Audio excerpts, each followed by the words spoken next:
So hello friends. आज हम देखेंगे कि एनटीपीसी में 18 तारीख को जीके जीएस के कौन कौन से क्वेश्चंस पूछे गए थे। हम उनमें से कुछ क्वेश्चंस को आज यहाँ पे देखने वाले हैं। तो पहला क्वेश्चन है कि मणिपुर की भाषा कौन सी है। तो इसका आंसर है कि मणिपुर की भाषा है मैतेई। मैतेई या मणिपुरी मणिपुर की सबसे प्रमुख और आधिकारिक भाषा है। यह एक तिब्बती वर्मी भाषा है जो मणिपुर के मैतेई समुदाय द्वारा बोली जाती है। मणिपुरी भाषा का एक समृद्ध साहित्य और संस्कृति है। यह मणिपुरी की पहचान का एक महत्वपूर्ण हिस्सा है। चलते हैं दूसरे क्वेश्चन पे। दूसरा क्वेश्चन दिया है कि मई 2025 तक भारत के मुख्य न्यायाधीश कौन थे। यहाँ पे मई 2025 तक पूछा है, यानी कि जो मई 2025 में रिटायर हो गए थे उनकी बात की है। तो वे थे संजीव खन्ना जी। मई 2025 तक भारत के प्रमुख न्यायाधीश संजीव खन्ना थे, जिन्होंने 11 नवंबर 2024 से 23 मई 2025 तक इस पदभार का कार्य किया है। उनके बाद न्यायमूर्ति बी.आर. गवई ने भारत के 52वें मुख्य न्यायाधीश के रूप में 14 मई 2025 को शपथ ग्रहण की। यहाँ पे कई लोग गलती कर सकते थे और वे बी.आर. गवई जी का नाम लिख सकते थे, लेकिन आपको ध्यान देना है कि उसने पूछा है कि मई तक बोला है, यानी कि जो मई में रिटायर हो चुके हैं। चलते हैं नेक्स्ट क्वेश्चन पे।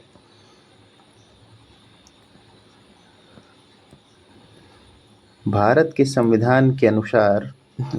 संविधान के किस अनुच्छेद के अंतर्गत राष्ट्रीय अनुसूचित जाति आयोग का गठन किया गया है।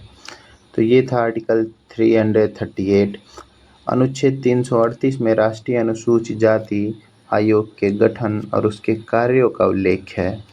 यह आयोग अनुसूचित जातियों के हितों की रक्षा और उनके कल्याण के लिए काम करता है। तो चलते हैं अगले क्वेश्चन पे।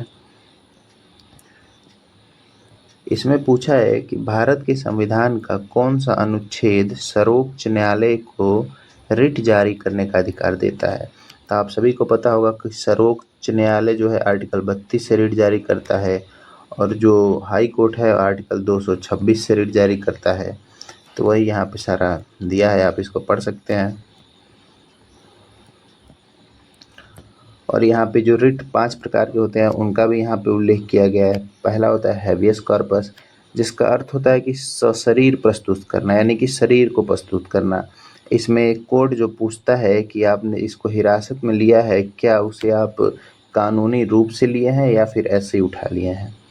दूसरा है मैंडेमस, इसका अर्थ है कि हम आदेश देते हैं। तो यह रिट किसी अधिकारी या निचली अदालत को किसी विशिष्ट कार्य को करने के लिए निर्देश देने के लिए जारी किया जाता है कि उनके द्वारा कार्य नहीं किया जा रहा है। मतलब कोई ऐसा कार्य है जो उनको करना है लेकिन वो लोग नहीं कर रहे हैं, तो सुप्रीम कोर्ट ये रिट जारी करेगा उनके लिए। अगला है प्रोहिबिशन, जिसका अर्थ है निषेध। यह रिट उच्च न्यायालय द्वारा निचली न्यायालय को किसी मामले में आगे की कार्यवाही करने से रोकने के लिए जारी किया जाता है, जब निचली अदालत अपनी आधिकारिकता से बाहर जा रही हो। मतलब कि कोई निचली अदालत जो कोई मतलब न्याय सुनाना है जो उनके अधिकार में नहीं है, लेकिन वो लोग उसको भी सुना देते हैं, तो उसके लिए ये रिट सुप्रीम कोर्ट अपने निचली न्यायालय या हाई कोर्ट अपने निचले न्यायालय के लिए जारी करता है। चौथा है सर्टियोरी, जिसका अर्थ है प्रमाणित करना। यह रिट उच्च न्यायालय द्वारा निचली अदालतों के निर्णयों को रद्द करने या उन्हें सुधारने के लिए जारी किया जाता है। और आखिरी यानी पांचवा है क्यू वारंटो, इसका अर्थ है किस अधिकार से। यह रिट किसी व्यक्ति को किसी सार्वजनिक पद पर बैठने के अधिकार के बारे में पूछताछ के लिए जारी किया जाता है। चलते हैं अगले क्वेश्चन पे। बिरसा मुंडा किस विद्रोह से जुड़े थे। तो बिरसा मुंडा उलगुलान विद्रोह से जुड़े थे, जिसे मुंडा विद्रोह भी कहा जाता है।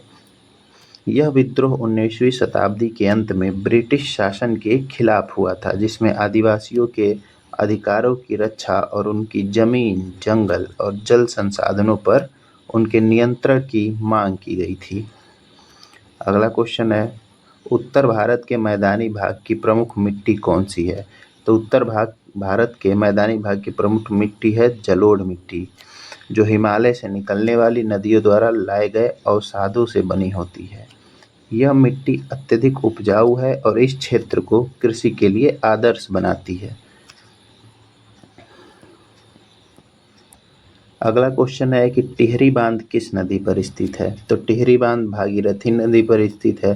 टिहरी बांध भागीरथी नदी पर स्थित है, जो उत्तराखंड के टिहरी जिले में है। यह बांध हिमालय पर्वतों के बीच भागीरथी और भिलंगना नदियों के संगम पर बना है। टिहरी बांध की ऊंचाई 261 मीटर है और यह भारत की सबसे ऊंची बांध है, यानी टिहरी बांध भारत की सबसे ऊंची बांध है। अगला क्वेश्चन है कि हार्नबिल महोत्सव कहाँ मनाया जाता है? तो यह नागालैंड में मनाया जाता है। यहाँ संविधान संशोधन से भी एक क्वेश्चन पूछा है कि 86वें संविधान संशोधन कब हुआ था? 86वां संविधान संशोधन 2002 में हुआ था। इसमें ही शिक्षा के अधिकार को मौलिक अधिकार बनाया गया था और ये एक आर्टिकल 21A में जोड़ा गया था इसको।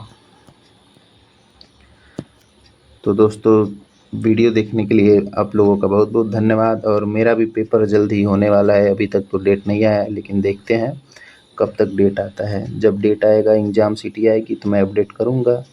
और मेरा जैसा भी एग्ज़ाम जाता है, क्या क्वेश्चंस आते हैं, वो सब मैं अपने इस चैनल पर डिस्कस करूँगा।